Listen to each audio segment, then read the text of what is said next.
ॐ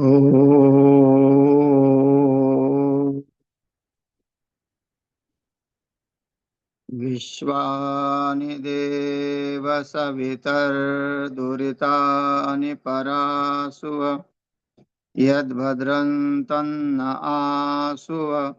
ॐ शान्ति शान्ति शान्तिः।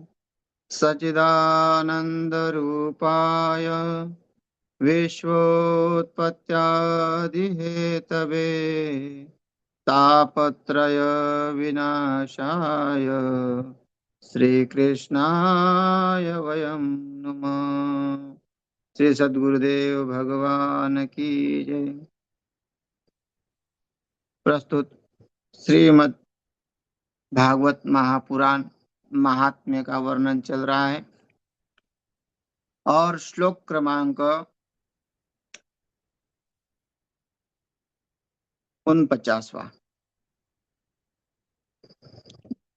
यहाँ भक्ति मैया नारद जी को अपना दुख जो है बता रही है, अपनी अवस्था बता रही है कि किस तरह मैं नवतरुणी बन गई वृंदावन में आके, और मेरे पुत्र जो है ज्ञान वैराग्य वो जर्जर हो गए, वृद्ध हो गई है ना।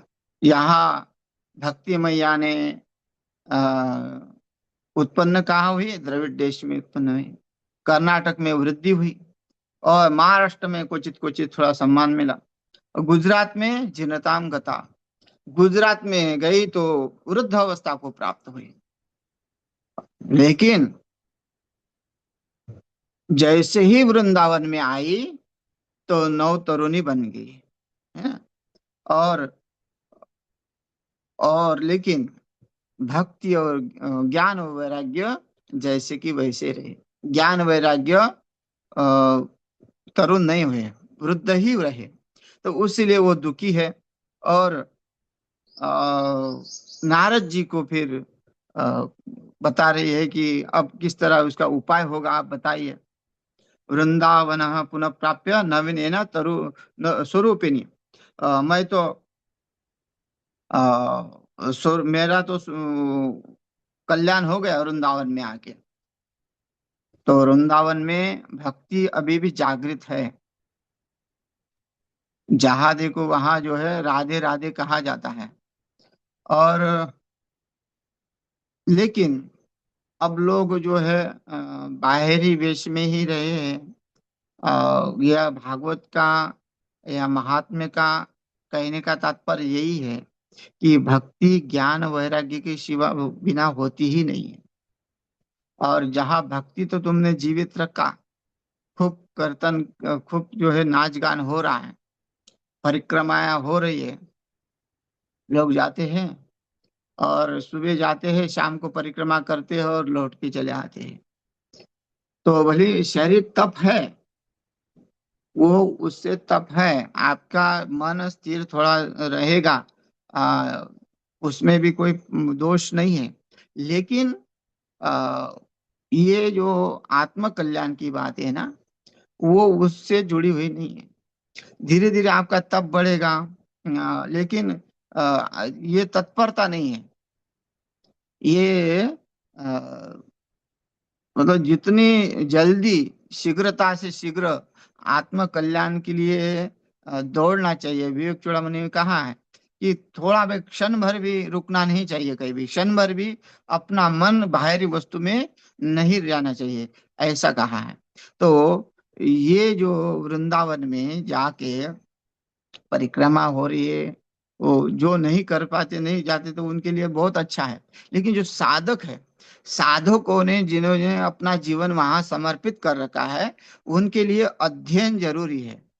आ, भक्ति मतलब अध्ययन का मतलब है विवेक जरूरी है।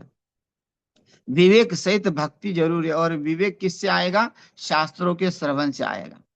शास्त्रों का श्रवण अगर नहीं होगा, एक तो कम से कम पूर्ण रूप से ये जो भागवत महापुराण है उनको ही अगर परंपरा से ढंग से पढ़ते हैं तो वो भी जो है बहुत फायदेमंद है।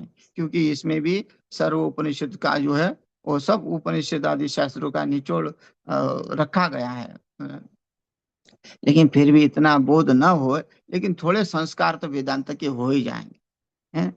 इसलिए शास्त्रों को श्रवण करना और फिर जो है अ, उस ज्ञान को प्राप्त करना, और वैराग्य, वो भी वैराग्य के सहित, वैराग्य भी है, लेकिन ज्ञान जो है वो जो नष्ट हो रहा है, वहां पठन पाठन की क्रिया अब थोड़ी कम हो गई है। साधक, अच्छे अच्छे साधक जो नौकरियां छोड़ के जाते हैं इस काम में, ये सब जो है, ये इनका अध्ययन बहुत रुक जाता है। और फिर वही अ, जो है भक्ति तो है, भक्ति में नाच गाना सब जो है, अपना वेशभूषा बना के रखना कोई गलत नहीं है, लेकिन जो भागवत में कहा है उस भागवत के अनुसार चलेंगे तो हमारी भक्ति जो है पूर्ण है, उस भक्ति को मान्यता है। अगर हम भक्ति पूर्ण रूप से नहीं है, हाँ, केवल एक ही बात पकड़ के रखेंगे कि कलयुग केवल नाम आधारा, तो ये भागवत में क्यों कहा, ज्ञान और वैराग्य को जो क्यों जीवित रखने के लिए कहा, तो ज्ञान वैराग्य तो वृद्ध वही होने चाहिए थे, है ना। तो कोई कई बात जो है ना, कई कई किसको किसको समझाने के लिए ज्ञान, कली को केवल नाम आधार, तो वो तो शंकराचार्य जी भी ने कहा है, नए नए रुक्ष रक्षित डुकरे करने, भजे गोविंदम भजे गोविंदम भजे गोविंदम मूढ़ मते। क्योंकि जो अवस्था होती ना, उस अवस्था में जो है करना चाहिए। ब्रह्मचारी की अवस्था क्या है, गृहस्थ की अवस्था क्या है, वानप्रस्थ की अवस्था क्या है, संन्यास की अवस्था क्या है, सब अवस्था के अनुसार ये जो है आपको आदेश दिए शास्त्रों ने। और अगर हम जो है वो अगर अपने लिए मान बैठे कि नहीं नहीं, ये तो कलयुग केवल नाम आधारा, केवल और हम साधकों के लिए जो पढ़ सकते हैं, उन्होंने केवल नाम धारण ही कर करके शास्त्रों का त्याग किया, तो फिर वो उनकी भक्ति जो है पूर्ण नहीं होती, है ना। ज्ञानेश्वर महाराज भी एक जगह क्या कहते हैं, देखो, किसके लिए कहते हैं, कहते हैं वो तो योग मार्ग से गए, उन्होंने समाधि ली, है। लेकिन कई उनके जो लोग अनुयायी उस बात को प्रमाण करके ही वो उसका खंडन करते हैं की भाई उन्होंने क्या कहा, जो योगाच्या वाटा जे निघाल्या सुभटा त्या दुःखाचे वाटा भाग आला, मतलब जो योग के मार्ग में जा गया है तो उसको दुख ही प्राप्त हुआ है, ऐसा उन्होंने कहा। और योग कितना कठिन जाता है, जैसे लोहे के चने चबाने में जिसको दांत नहीं है, उसको लोहे के चने चबाने में इतना कठिन जाता है, वैसा ही योग कठिन जाता है। अब बताओ, वो किसके लिए कहा, जो जो जिसकी अवस्था जर्जर हो गई है, जिसका बुढ़ापा आ गया है, जो ढंग से बैठ नहीं पाता, आसन में बैठ नहीं पाता, यम नियम उसके कोई वो मतलब के नहीं रहे, तो वो उसके लिए भी नाम जब कुछ ना कुछ तो उसके लिए उपाय बताया है। हाँ, लेकिन अगर वो साधक वो कहेगा कि नहीं ये योगा चाहिए, वो तो ज्ञानेश्वर महाराज ने तो कि इसके लिए तो दुख का रास्ता बताया है, ये योग तो नहीं है, हम तो बस अपना भजन ही करेंगे। तो भाई पहले शास्त्रों को ढंग से समझना पड़ेगा, तात्पर्य समझना पड़ेगा उसका। तो यही है कि हमें ज्ञान और वैराग्य को भी जीवित करना है। और ज्ञान वैराग्य जीवित कैसा होगा, तो शास्त्रों के माध्यम से। और जिसको शास्त्रों को भी जो ये भी ग्रंथ जो है ना पूर्ण रूप से साधक के लिए नहीं है, पहले साधक के लिए तो उपनिषद ही है। ये ग्रंथ ग्रंथ जो है, जो भावग्रस्त में रह के भी जिनको ज्ञान प्राप्ति का समय नहीं मिला, उसके लिए ये भागवत कथा बहुत ही जो है लाभदायक है। और सबसे पहले किसको सुना है, परीक्षित को सुना है ना सुखदेव जी ने, तो परीक्षित तो ग्रस्त ही है, और उसकी अवस्था क्या है, तो वो जो है उसके माध्यम से वही समय कम है उसके लिए, तो ज्ञान भी उसके अंदर आए, उसके अंदर भक्ति का उदय हो, उसके अंदर वैराग्य का उदय हो, इसके लिए इस ग्रंथ का निर्माण हुआ। तो यहाँ कहते हैं, वृंदावन पुनः प्राप्य नवीन स्वरूपिणी, मैं वृंदावन में जैसे ही पहुंच गई, मैं अपने नवीन तारुण्य को प्राप्त हो गई हूँ। और अ, लेकिन जात हम युवती सम्यक पृष्ठ रूपा तो सांप्रतम, है ना। जैसे ही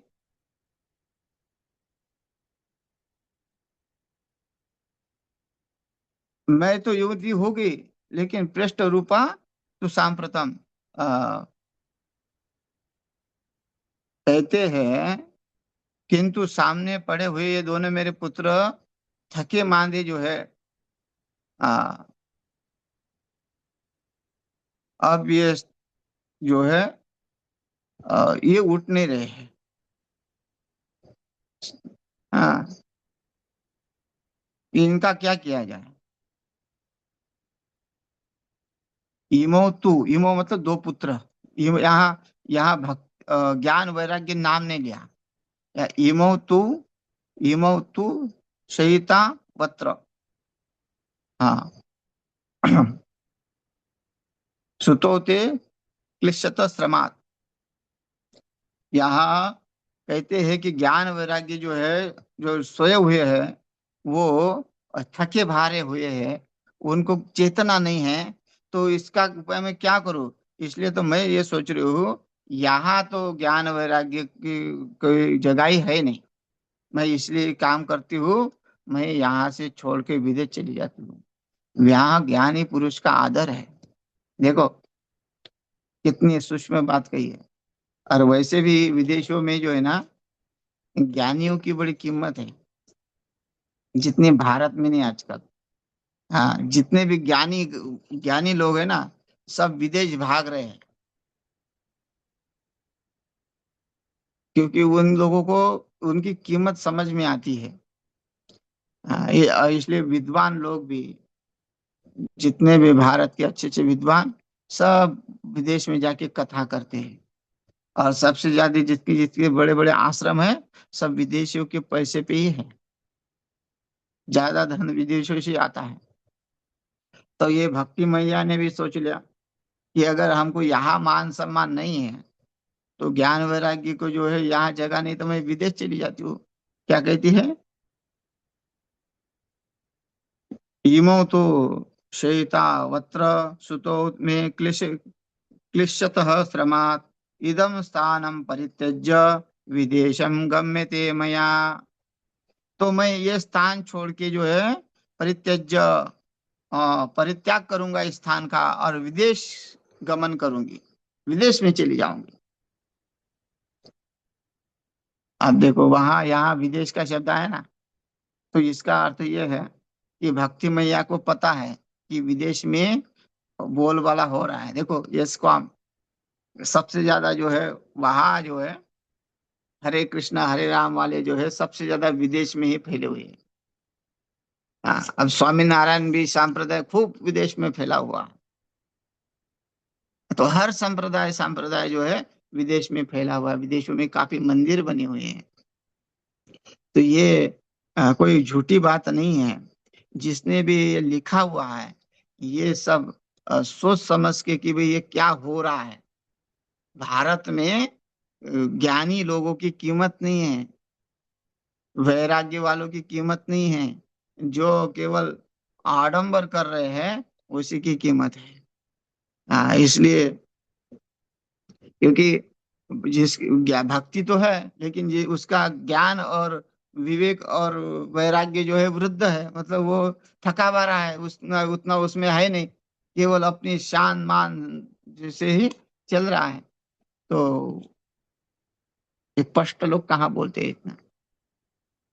तो ये जो है विदेशम गम्यते में, इसका एक इस श्लोक का कहने का अर्थ यही है कि जिसकी कीमत नहीं यहाँ, उसकी कीमत विदेश में हो रही है। और विदेश में क्यों जा रहे हैं, क्योंकि डॉलर है। वो धर्म उनके अंदर वो है कि हम भारत में आके भारत का भी, भारत में जैसे स्वामी दयानंद जी, उनका अमेरिका में आश्रम है, लेकिन यहाँ भी ऋषिकेश में भी आश्रम है। उन्होंने काफी प्रचार किया। वो बहुत अच्छे संत रहे। दयानंद स्वामी जी जो आर्य समाज वाले नहीं है, जो चिन्मयानंद जी के शिष्य थे। और उन्होंने काफी तप किया, गंगा के किनारे पे का बड़ा आश्रम है। और विदेश में भी, अमेरिका में भी काफी आश्रम है, वहां भी पढ़ाते थे। उन्होंने अपना स्वाध्याय ही जीवन भर किया है, स्वाध्याय ही रखा है, पढ़ाया ही है।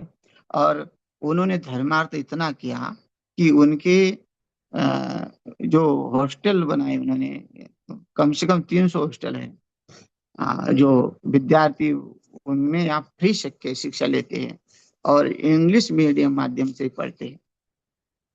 तो काफी उनका धर्मार्थ है।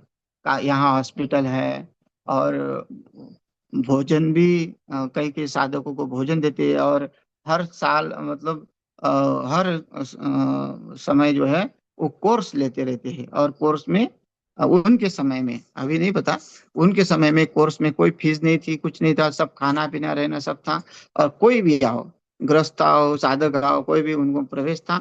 और इंग्लिश के माध्यम से वो कोर्स लेते थे, वो आया उनके शिष्य लेते थे। तो ये कहने का है कि विदेश में जाकर भी उन्होंने जो धन कमाया वो धर्मार्थ के लिए काम आया।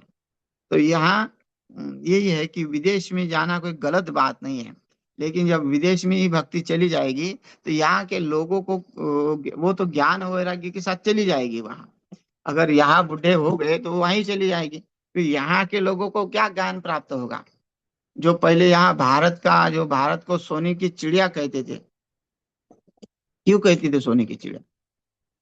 ये नहीं कि भारत में बहुत धन था इसलिए नहीं, भारत में संस्कार, भारत में ज्ञान वैराग्य के साथ लोग चलते थे, अपने धर्म से चलते थे, धर्म का पालन करने वाले लोग थे, इसलिए ये भारत की चिड़िया है, सोने की चिड़िया कहा गया है। तो यही है कि विदेश विदेशम गम्य मया, और मैं विदेश चली जाऊंगी। हाँ, आगे कहते हैं, जठरत्वं समायातौ तेन दुःखेन दुःखिता साहां तु तरुणे कस्मात् सुतो वृद्धा विमोकुतः। ये दोनों बूढ़े हो गए हैं जठरत्वं समायातो, और इस दुख से मैं दुखी हूँ। तेन दुःखेन दुःखिता, है ना? किनके कारण? ज्ञान वैराग्य के कारण मैं दुखी हूँ। देखो, भक्ति मैया को भी संतुष्टि नहीं है। भक्ति मैया जिसके, भक्ति जिसके पास है, और वो भक्ति ऐसे ही कर रहा है, अंध भक्त, सोच समझ के नहीं कर रहा, शास्त्रों के नियमों से नहीं कर रहा है, शास्त्रों का पठन पाठन छोड़ दिया है, और मन मर्जी, है ना? ज्ञानेश्वर महाराज इसलिए तो कहते हैं, मनो मार्ग केला तो तेतीची मुकला। जो संतों के मार्ग में जाना, इसलिए तो स्वस्ति पंथा मनोचरेम सूर्य चंद्र मसो धाता पुनर्दता ज्ञता जानता समगमे मही। क्यों कहा? क्योंकि जो कल्याणकारी मार्ग है वो मनु का मार्ग है, वेदों का मार्ग है। वेदों के मार्ग पे हम नहीं चलेंगे तो हमें दुख ही प्राप्त होगा। भले ही दुख, भक्ति तुम्हारे अंदर है, फिर भी संतुष्ट नहीं है। संतुष्ट कहाँ है? सब व्यापार बना हुआ है। अब जिसमें भी, जिसके भी अंदर जाओगे ना, बड़े बड़े मंदिर बने हुए हैं, उनका कोई गुरुकुल है तो बताओ। हाँ, एस्कॉम में किसी की निंदा नहीं करनी है, लेकिन वास्तु स्थिति खुद जाके देखना है कि वहाँ रेस्टोरेंट है, सब कुछ है, कमाई है, और कोई साधु के हाथ में कोई ट्रस्ट है, साधु के नाम के लिए बना रखे हैं, या साधु भी उनको बिजनेस कैसे करना है ये बता के वो मंदिरों का निर्माण होता है।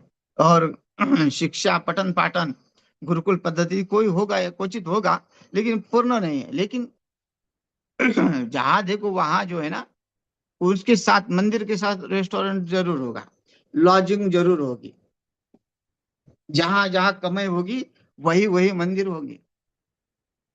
छोटे मोटे गांव में देखो, एस्कॉम वालों ने कोई मंदिर बनाया क्या? मंदिर कहाँ बने? जहाँ बड़े बड़े शहर है, उसी में मंदिर बने हुए हैं। जितने जो भी है, नहीं तो जैसे हनुमान जी के मंदिर हर गांव में है, हाँ, भगवान श्री कृष्ण के मंदिर हर गांव में है, वैष्णव के लोग या शिव जी के शिवालय जो गांव गांव में है, वैसे जो है, वैसे नहीं है, क्योंकि उनको उसमें कोई फायदा नहीं है ना। जहाँ फायदा होगा वही बनेंगे। वृंदावन में, मतलब जहाँ बड़ी बड़ी जगह है वही होगा। हाँ, तो ये जो है, जठरत्वम समाया तो तेन दुखे दुखिता। ये दोनों बूढ़े हो गए हैं, जठर जर, जठरतन जरठत्व, जरठत्व, जर मतलब वृद्धावस्था। तो ये वृद्धावस्था जो है जाएगी नहीं, और भक्ति हमेशा दुखी रहेगी, भले ही ऊपर ऊपर से नाच रहे कूद रहे हैं। हाँ, नहीं तो वो सामूहिक नहीं नाचेगा, वो एकांत में ही नाचेगा, अपना आनंद लेगा। वो स्वयं के आनंद में है, उस भीड़ भाड़ के आनंद में क्या आनंद लेगा, है ना। लेकिन वो तो शुरुआत है, उसको भी बात नहीं कर सकते। जो बेचारे अधिकारी नहीं है, समझना कि वो अधिकारी नहीं है। हाँ, लेकिन समाज तो उसी को देख के चलता है। हाँ, और धर्म तो उसी को तरफ देखते कि हाँ ये धर्म है, और उसी में अपना जो वो भी फिर वो जो भाव है उसी में चला जाता है। फिर वहां भी विचार नहीं ना, क्योंकि किसके मार्ग में जाना है, किस मार्ग में दुख है, किस मार्ग में सुख है, ये क्या समझेगा कोई। बस आपके घर तक आए, आपकी स्तुति की, चले गए आप उसके साथ। तो लुभाव ना दिया, ये अच्छे अच्छे लोग हैं, हमारे से अच्छे लोग जुड़े हैं, ये है वह, फिल्मी स्टारों के भी चित्र दिखा देते हैं, सब सब सब दुकानदारी हो रही है। तो इसलिए दुखी है भक्ति। और क्या कहते हैं, दुखे न दुखिता, मैं उनसे दुखी से दुखी हूँ। साहम तो तरुणी अकस्मात, सुतो वृद्ध विमो कुतः। अब मैं तरुणी हूँ कि क्या करूंगी, मैं दुखी हूँ, मैं तरुणी क्यों, और ये दोनों मेरे पुत्र बूढ़े क्यों, है ना। लोग क्या कहेंगे, माँ जवान और बेटे बूढ़े, तो लोग हंसेंगे कि ये क्या हो रहा है ना। कोई ऐसा विचित्र कभी देखने को नहीं मिलेगा कि माँ एकदम जवान है, तरुणी, यहाँ का है ना, तरुणी है एकदम सुंदर है, तो बच्चे बूढ़े हैं, तो कोई कहेगा कि ये इसके लड़के हैं, हंसेंगे। अगर कोई विश्वास ही नहीं रखेगा, किसको बोलेंगे कि भाई ये तुम्हारे कौन लगते हैं, वो कहेंगे ये मेरे बेटे हैं, वो बेटे बोलते ही हंस पड़ेंगे। ये ऐसा हो ही नहीं सकता, क्योंकि प्रकृति के बिल्कुल विरुद्ध है। माँ बूढ़ी होनी चाहिए और बेटे तरुण होने चाहिए, लेकिन यहाँ तो माँ जवान हो है और वो बेटे बुढ़े हो गए हैं, तो प्रकृति के विरुद्ध हो गए ना ये। तो प्रकृति के विरुद्ध हम चल रहे हैं, इसका मतलब हमारा जीवन हमेशा प्रकृति के विरुद्ध जब चलेगा, तब समझना कि हमें प्रकृति ले डूबेगी, फिर हम प्रकृति से उठ नहीं पाएंगे। क्योंकि प्रकृति के जो भी विरुद्ध गया है उसका नाश हुआ है। कोई भी यहाँ अमरत्व प्राप्त करने के लिए नहीं आया है। जिसने भी कहा कि मैं नहीं मरूंगा, तो ब्रह्मदेव ने उसके लिए भी बहुत सारे उपाय बना दे रखे। हिरण्यकश्यप ने कहा कि मैं मरूंगा नहीं, देखो प्रकृति के विरुद्ध हुआ। या राम जी या कितने भी अवतार है चले गए, लेकिन कहा कि मैं नहीं मरूंगा। अच्छा, जो सप्त चिरंजीवी है उनका केवल नाम है, हाँ वो दर्शन देते हैं, लेकिन वो अभी इस समय भी अदृश्य है ना। तो यहाँ जो मृत्यु लोग है ना, मृत्यु लोग में क्षण क्षण में बदलता रहता है। वो यह हर एक वस्तु हर एक जैसी नहीं रहती, वो नित्य नहीं है, अव्यय नहीं है। हाँ, अव्यय जैसे परमात्मा है, उसमें कोई बदल नहीं होता। ये प्रकृति में हमेशा बदल होता रहता है। तो इसलिए हिरण्यकश्यप ने कहा कि मैं अमर हो जाऊं, मुझे ऐसा वरदान दो। ब्रह्मदेव ने कहा भाई अमर होने का तो वरदान मेरे पास नहीं है, क्योंकि ये तो प्रकृति के विरुद्ध है। सब देवता लोग मेरा माथा खाएंगे, तो और कोई दूसरा तो ठीक है। उसने ऐसे ऐसे उपाय किए कि मैं ना दिन में मरूंगा, ना मैं रात में मरूंगा, मैं 12 महीने में कौन से महीने में नहीं मरूंगा, ना मैं शस्त्र से मरूंगा, ना अस्त्र से मरूंगा, ना मैं मानव से मरूंगा, ना मैं देवताओं से मरूंगा। अब देखो, ना दिन में मरूंगा ना रात में मरूंगा, ना मैं किसी किसी प्रकार से, ना अग्नि से, ना किसी सी वस्तु से नहीं मरूंगा, ना कोई मुझे मारेगा, ना मैं अंदर मरूंगा ना मैं बाहर मरूंगा। और इतना मांगने के बाद बताओ कि उसको मृत्यु कैसे आएगी। हाँ, उसने कहा कि मुझे कोई मारेगा नहीं, ना मैं देवताओं से मरूंगा, और मैं ऐसे भी नहीं मरूंगा। जब मुझे मैं कोई मारेगा तभी मरूंगा, लेकिन मैं मरूंगा ही नहीं, है ना। जब देवताओं से नहीं मरूंगा, ना मानव से मरूंगा, ना किसी प्राणी से नहीं मरूंगा। तो भगवान ने देखो कितना उपाय किया। 12 अभी अधिक महीना चल रहा है अभी। ये जो वर्तमान में 2026 में ज्येष्ठ कृष्ण पक्ष है। अभी पहला ज्येष्ठ कृष्ण पक्ष था, और ज्येष्ठ कृष्ण पक्ष लग गया है। शुक्ल पक्ष के बाद और कृष्ण पक्ष लग गया है। तो ज्येष्ठ महीना, ये जेठ महीना जो है अधिक मास का है, और काफी साल के बाद आया है। तो ये हिरण्यकश्यप के लिए ही निकला हुआ है। उसने कहा था कि मैं 12 महीने में किसी महीने में नहीं मरूंगा। तो भगवान ने निकाल लिया अधिक मास, 13वां महीना निकाल दिया। वो कहा कि मैं ना दिन में मरूंगा ना रात में मरूंगा। ना उस समय दिन था ना रात, मध्याह्न का समय था, संध्या का समय था। उस समय ना रात होती है ना दिन होता है। हाँ। ना ऊपर मरूंगा ना नीचे मरूंगा, भगवान ने बराबर अपने जांघों पे उसको बैठा दिया। और ना बाहर मरूंगा ना अंदर मरूंगा, बराबर दरवाजे के बीच में ले लिया। ना अस्त्र से मरूंगा शस्त्र से मरूंगा, बराबर जो है भगवान ने अपने नाखून बढ़ाए, और नाखून से जो है कहा कि ये देख तेरे नाखून, ये ना अस्त्र है ना शस्त्र है। बोले मैं मनुष्य से मरूंगा ना किसी से, बोले मैं ना मनुष्य हूँ ना मैं कोई पशु हूँ। मैं आधा मनुष्य हूँ और आधा नर हूँ, आधा सिंह हूँ, नर सिंह भगवान, देखो, है ना। तो ये जो है ना, उसको मरना पड़ा। 12 महीने से कौन से महीने में नहीं मरूंगा, दिन में नहीं मरूंगा, ना रात में नहीं मरूंगा, शस्त्र से नहीं मरूंगा। तो ये जितना भी उसने प्रकृति के विरुद्ध ढोंग रचा था, वो उसको सिद्ध हुआ। रावण में भी प्रकृति के विरुद्ध वही संकल्प किए थे, उसके भी पूरे नहीं हुए। जो प्रकृति के विरुद्ध चला जाएगा, उसके उसकी प्रकृति ले डूबेगी। तो इसलिए जो अ, वृद्ध है, अगर हम वृद्ध हो गए और हम अपने भक्ति को तरुण रखा, भक्ति तो खूब जीवित रख रहे, बहुत नाम जप कर रहा है, कुछ कर रहा है, लेकिन मन में छल कपट, बोलते ना, अ, कि अ,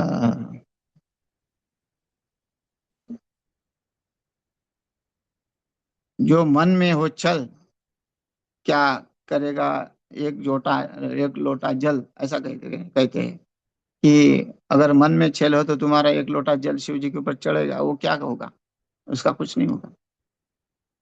तो इसलिए अ, यहाँ साहम तो तरुणी कस्मा सुतो वृद्ध विमो कुतः।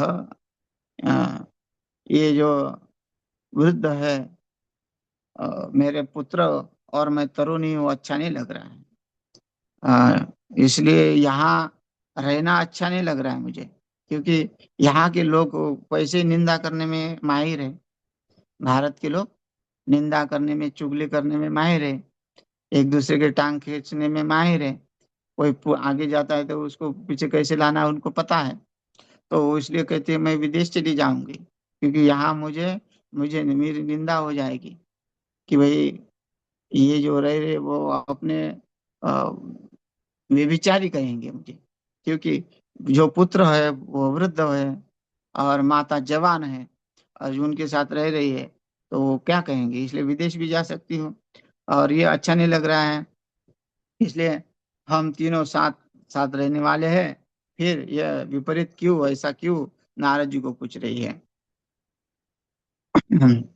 त्रयाणाम सहचरितत्वात्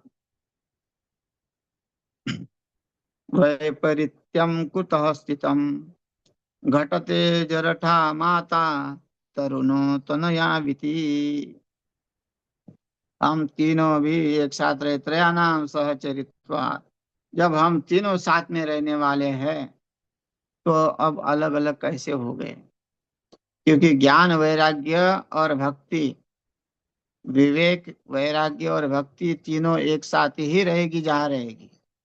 और जहाँ भक्ति ही भक्ति रहेगी और विवेक वैराग्य उसमें नहीं है, तो समझना ये सब पाखंड हो रहा है।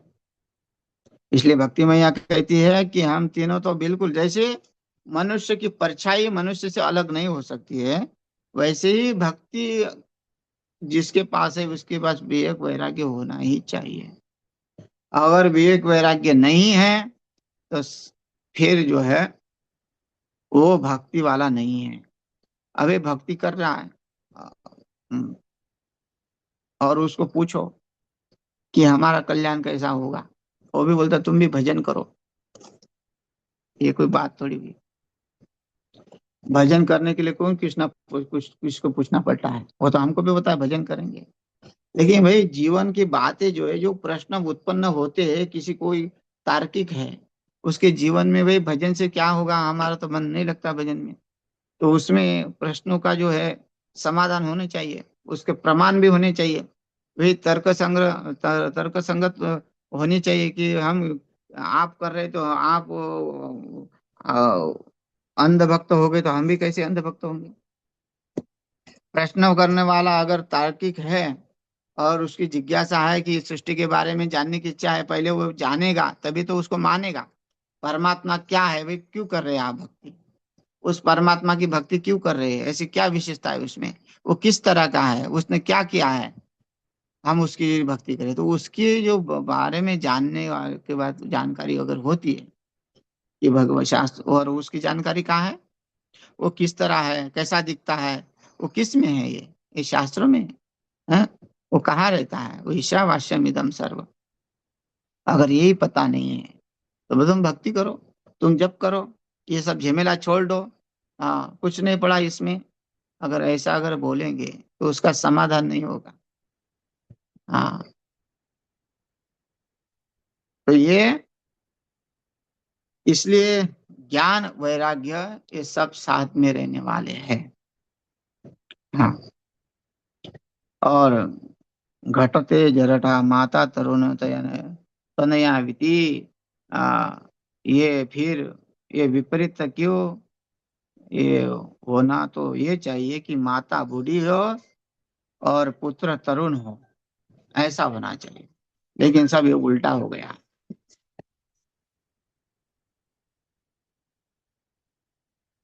तो भक्ति में यहाँ कहती है, अतः शोचामि चात्मानं विस्मयाविष्टमानसा वद योग निधे धीमान कारणम छात्र किम भवेत। नारद जी आप बताइए, ये आश्चर्यचकित चित्त से अपनी इस अवस्था पर शोक करती रहती हूँ। अतः शोचामि च आत्मानम विस्मय विष्ट मानसा, मुझे बहुत आश्चर्य हो रहा है कि मैं ऐसी कैसी हो गई हूँ। मैं तरुणी हो गई हूँ और मेरे दोनों पुत्र वृद्ध हो गए हैं, उनको चेतना नहीं है, वो मूर्छित हो गए हैं, और उनकी मूर्छितता मैं कैसे दूर करूंगी। आ, वद योग निधे। देखो, नारद जी को कहा योग निधे, योगी कहा नारद जी को, अब यहाँ संत नहीं कहा। ना, वद योग निधे धीमान, धीमान मतलब बुद्धिमान, धी मतलब बुद्धि। हाँ, कारण छात्र किम भवेत, इसका कारण क्या है। देखो कितना सूक्ष्म विचार है। हाँ? योग क्या है, भाई योग वही है जो परमात्मा को चित्त वृत्ति निरोध है ना, जो अपने चित्त में जिसका निरोध किया गया, परमात्मा को जो अंदर बैठा दिया, परमात्मा को आत्मसात किया जिसने अपने चित्त में, वही योगी है। और योग निधि, हाँ, जहाँ योगियों का भी जो निधान करने वाला, मतलब जो जिसका निधान सबके पास है ना, ऐसा। हाँ, योग निधि कहा गया, जिसने सूक्ष्म से सूक्ष्म जो है, सूक्ष्म से सूक्ष्म अपना विचार किया है।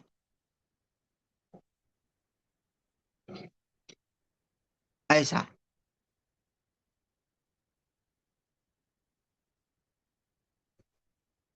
तो